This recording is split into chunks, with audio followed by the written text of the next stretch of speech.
and welcome back to another episode of TLB Snack Chats. I'm Marcie, and I'm one of the dietitians here at TLB. I'm Harley, and I'm also one of the dietitians here at TLB. Awesome. Well, today we are going to be talking about ARFID, Avoidant Restrictive Food Intake Disorder. And this video is specifically for parents of kiddos that might have or do have ARFID. We do have some other videos specifically for clients about ARFID, but this one is for parents. So yeah, we know that feeding kids is really hard. And if your child has ARFID, it can feel even more overwhelming, confusing, and lonely. So we want to talk about what ARFID is, early signs to be on the lookout for, and how to get support for your kiddos and for yourselves. So like I said, ARFID stands for Avoidant Restrictive Food Intake Disorder. And this is essentially where we're seeing pretty intense struggles with eating, whether due to sensory aversions, fear of adverse consequences like choking, vomiting, things like that, or just low interest in food. And so something that's a little different about ARFID compared to other eating disorders is it's not about body image or dieting, but it's those other reasons I just stated that lead to a lot of struggles with food. It's more than picky eating. I feel like that comes up a lot in especially parenting kid spaces, like, oh, your kid's picky eater, things like that. But kids with ARFID, it's a very limited range of foods, and there can be very high levels of distress, fear, and anxiety around eating, and can lead to real health, emotional, and family challenges as well. hmm Yes, I think it's important also for, in addition to what you said about it's not just picky eating, it's important for parents to know potentially like some things to look out for, Yeah, just some signs that ARFID might be applicable to your child. So some of these signs could be that your child eats fewer than 10 to 15 foods, and strongly resists new foods. yeah, And the new food could be the exact same chip, but in a different brand, right? So, like, that right, is not just, oh, they eat this chip, but it's like they strongly are resistant to a different brand, or a different way something is prepared. If they like chicken nuggets in the air fryer, but they don't want them in the oven, like these are kind of things to look out for. Um, yes, in addition to that, mealtime regularly causes tears, arguments, high anxiety. You can tell your child is dysregulated in a variety of ways. Yeah. Also, potentially your child avoids foods due to texture, smell, appearance. Potentially, if they're young kiddos, they might not be able to verbalize that, or be able to really articulate exactly what's happening, but they do have a big emotional reaction. Um, in addition to this, there could be fear of choking, fear of vomiting, due to prior events that have caused vomiting, choking, any other traumatic events, or it could just be they saw their sibling throw up from this food. So now they right, also right. don't want to eat this food. So it Mhm. just is these almost like direct lines of thinking, like this food causes this reaction. And in a kiddo, Right. it's we have to validate it so much because their brains are like they're not maybe potentially able to see the gray space. It's just black or white. Um, in kids, also in adults, it's having Totally. a traumatic Right, event. Of course, you're going to right, want to avoid something that feels scary. Um, right, right. in addition, Marcie mentioned the lack of interest in food. That can be something that presents in a variety of children. But this is like this child rarely expresses hunger. It's just like not, doesn't get super excited about food. Um, in Yeah. addition to all of these behavioral things and just like physical manifestations, there also are like noticeable weight loss, growth concerns, frequent fatigue, things like this that are potentially your pediatrician is highlighting, or other medical professionals. Um, Yeah.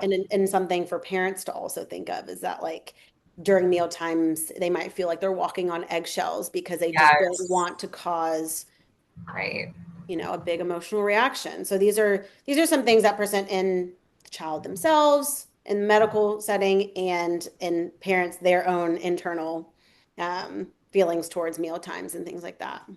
Yeah, that's all really helpful things for parents to keep in mind if they're like, what's going on? This Right. seems really intense. Maybe they're thinking about ARFID. I do think it's important to note too that kids' food preferences change, and Yeah. I think about families I've worked with where they have toddlers or younger kids where they're expressing their autonomy, and maybe a food they Hmm. liked one day they hate the next day, and so preferences and likes and dislikes do change. And so we at TLB can help support families through that of like, is it kind of age appropriate selectiveness? Is this something they might Right. shift out of? Is this ARFID? But one other point I wanted to make there was what I'll see is like with our kids that have ARFID, if a safe food is not available, they just will not eat. Correct. Versus maybe another kid, it's yeah, maybe they're like, well, I don't really love these chicken nuggets. They're not my favorite, but I'm really hungry. So, all right, I'll still eat some of them. So there's that kind of like rigidity and flexibility there as Right. well that can kind of help us distinguish. Right, because their safe foods are so safe that a lot of other foods are not safe. So it's like I don't I we can't engage with them at all. Like they just don't want to engage with them even if they are super hungry. Um Right, and so this can right. be so distressing to parents too of like Yes. I know my child's hungry, like, this kind of thing. So I know there's a variety of impact on parents. So that could just be Yeah. one And of them. yeah, I think kind of like what you were getting into, Harley, is just the worry. And I hear that from a lot of parents like, is my kid Yes. getting enough? Are they getting enough fruits and veggies or vitamins? And so there is a lot of anxiety and worry from the parents or caregivers. And there might be judgment too, like my Yes. the family's judging what the kid is or isn't eating, or I hear it from families who say their doctor might be judgmental, or the schools, and so maybe they're getting that judgment from other directions. Yeah. A big part that and I'm sure you do too, Harley, but working with families on is like the strain on family routines. Like Mhm. maybe parents are cooking multiple meals or they're separate meals or they can only go to a handful of restaurants. Holidays, traveling can be really challenging and distressing. And it can be really challenging if there's multiple kiddos in the household that have different feeding and eating needs. And parents or caregivers can experience guilt and burnout from dealing with the feeding, because we have to do that multiple times a day, every Right, day. right. And that can have a big emotional toll on parents or caregivers. So fear, frustration, feeling isolated. So there is quite a large impact on our caregivers as well. Yes, yes. I think, kind of identifying these struggles in kiddos, and it's interesting the way,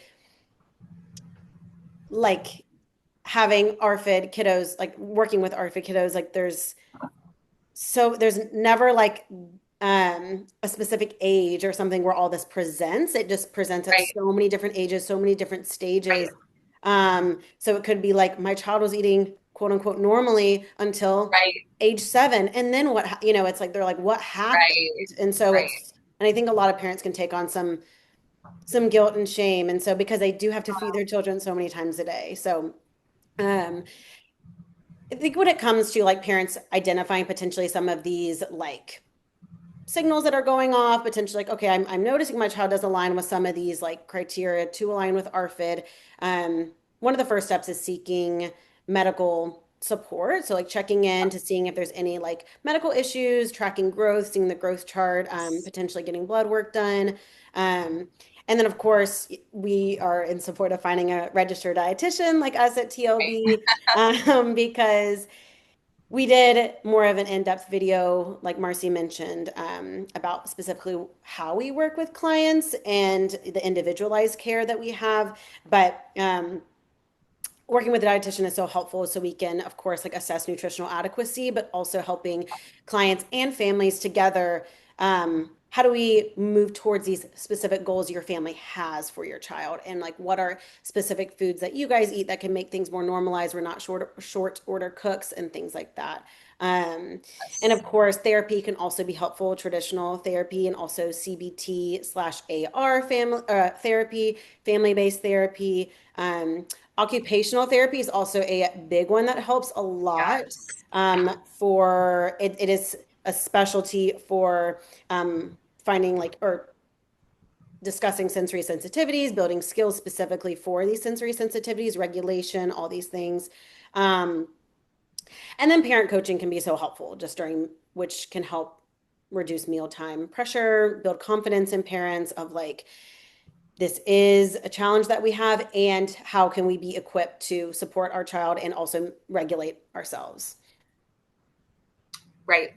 Yeah, those are all great team members to seek out and kind of build a support team for yourself or your child. And one thing I wanted to add is, this is if I'm working with the kid directly or with parents directly on behalf of their child or family. Sometimes we're not even attempting to make changes with the food right away. Like a lot of times I tell families, I'm like, I just want meals to feel better for y'all. We want to Yeah. bring down the intensity of the anxiety, of the Yes. emotional dysregulation. And, so we want this to feel better. And a lot of times when we can help meals feel a little more peaceful, a little more regulated for everyone, then this work of adding variety or expansion becomes a lot easier. And so that's the way we really want to support caregivers, parents, and families, is making these meals a little more relaxed and maybe a little less stressful. Mm-hmm. And on that note, other ways that parents can support themselves.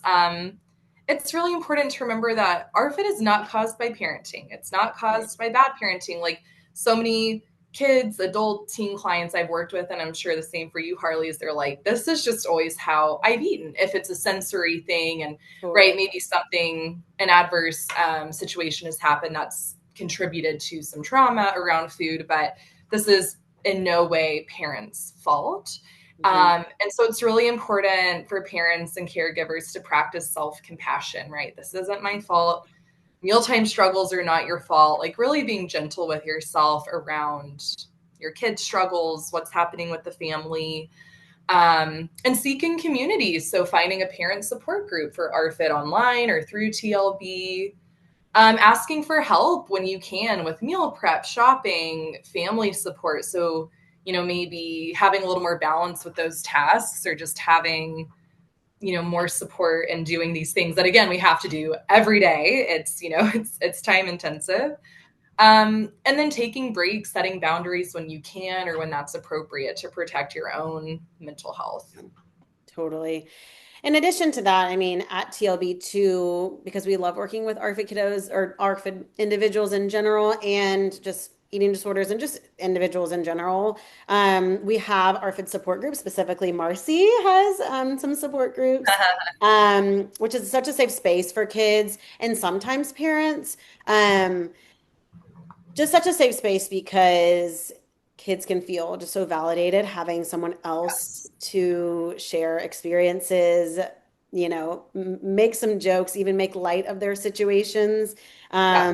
And just having that like community support, as parents need that, also children Yeah. need that as well. And having specialized dietitians here at TLB who are trained in ARFID support, eating disorders and other like neurodivergence.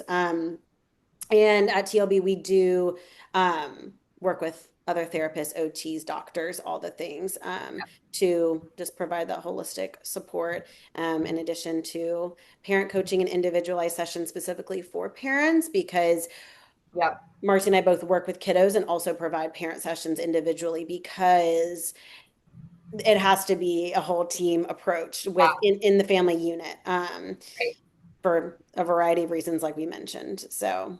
Yes. Yes. So lots of ways that TLB can support families. And yeah, just a little bit more on the support groups. I lead one adult support group a week and then one teen young adult support group a week. And I do have some videos on each of those groups. So please check those out if you're interested. I really go in depth on the format, what to expect, and how it's really been supportive to clients. But they're really special groups, and I love leading those groups, and it's just really cool to see these communities come together and support and validate each other. So as we're wrapping up this video, I think just some final words of encouragement to our parents and caregivers. You are not alone. There are a lot of families, a lot of kids that are experiencing ARFID and navigating that. Progress takes time.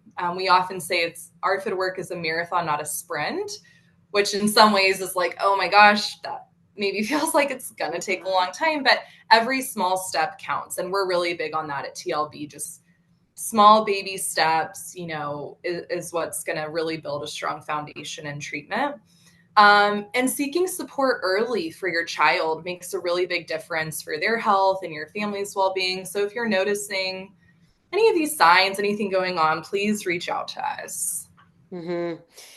Yes, and I think the small steps is so important to highlight because it's like if a child is very strongly resistant to, let's say, blueberries, even the ability for them to have like a blueberry on the kitchen Yes. table or on their plate, like just those small steps are so worth celebrating because it's although maybe they're not eating it and like making these leaps and bounds, it is these small steps that are gonna allow for long-term coping skills and things like this when they get in different settings. Yes.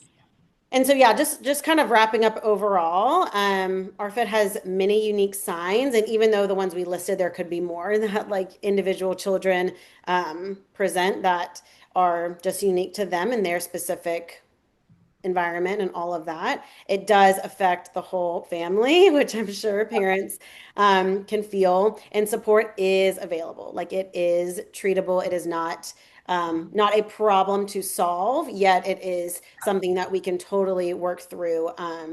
And we just want to encourage you guys as parents to reach out to TLB for support.